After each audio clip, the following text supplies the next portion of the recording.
Hi விவோஸ், இன்னைக்கு வந்து நம்ம என்ன பார்க்க போகிறோம் அப்படின்னா மகாநதி சீரியலுடைய ப்ரோமோ பற்றி தாங்க இந்த வீடியோக்குள்ள போய் பார்க்க போகிறோம். வாங்க பார்க்கலாம். மகாநதி சீரியலில் இன்றைக்கி எபிசோடில் பார்த்துக்கிட்டிங்கன்னா பசுபதியும் வெண்ணிலாவுடைய மாமாவும் ஹாஸ்பிட்டலில் பேசிகிட்டு இருக்காங்க. காவேரியை பழிவாங்கறன்னு சொல்லி எங்கள் வீட்டை பொண்ணை வந்து இப்படி படுக்க வச்சுட்டியடா அப்படின்னு சொல்லி வெண்ணிலாவுடைய மாமா வந்து பசுபதி கிட்ட சண்டை போடுறாரு.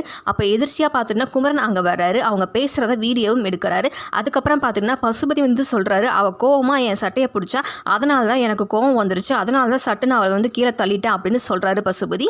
அதுக்கப்புறம் பார்த்தீங்கன்னா குமரன் வந்து அவங்க பேசுகிறத வீடியோ எடுத்து முடிச்சுட்டு கோவமாக அங்கே போகிறாரு. பசுபதிக்கிட்ட போய் இன்னியோட உன் கதையை முடிக்கிறேன்டா நான் அப்படின்னு சொல்லி கத்திட்டு குமரன் அங்கேருந்து கிளம்பி போகிறாருங்க.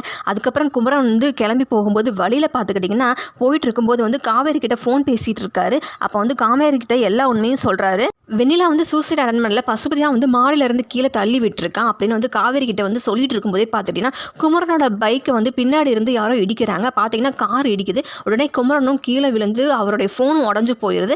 அதுக்கப்புறம் காவேரி வந்து விஜய்க்கு கால் பண்ணி வந்து எல்லா உண்மையும் சொல்கிறாங்க. விஜய் அப்படியே வந்து ஷாக்காக ஒரு நிமிஷம் பார்க்குறாரு. ஸோ இதுக்கப்புறம் பார்த்துக்கிட்டிங்கன்னா வந்து பசுபதி தான் வந்து வெண்ணிலா வந்து மாடியிலேருந்து கீழே தள்ளி விட்டாருன்னு சொல்லி விஜய் எப்படி வந்து போலீஸில் ப்ரூவ் பண்ணுவார் அப்படின்னு சொல்லி வெயிட் பண்ணி அடுத்த எபிசோடில் பார்க்கலாம். ஸோ இது போன்ற மேலும் வீடியோக்களை பார்க்க மறக்காமல் லைக் பண்ணுங்கள், சப்ஸ்கிரைப் பண்ணுங்கள். நன்றி, வணக்கம்.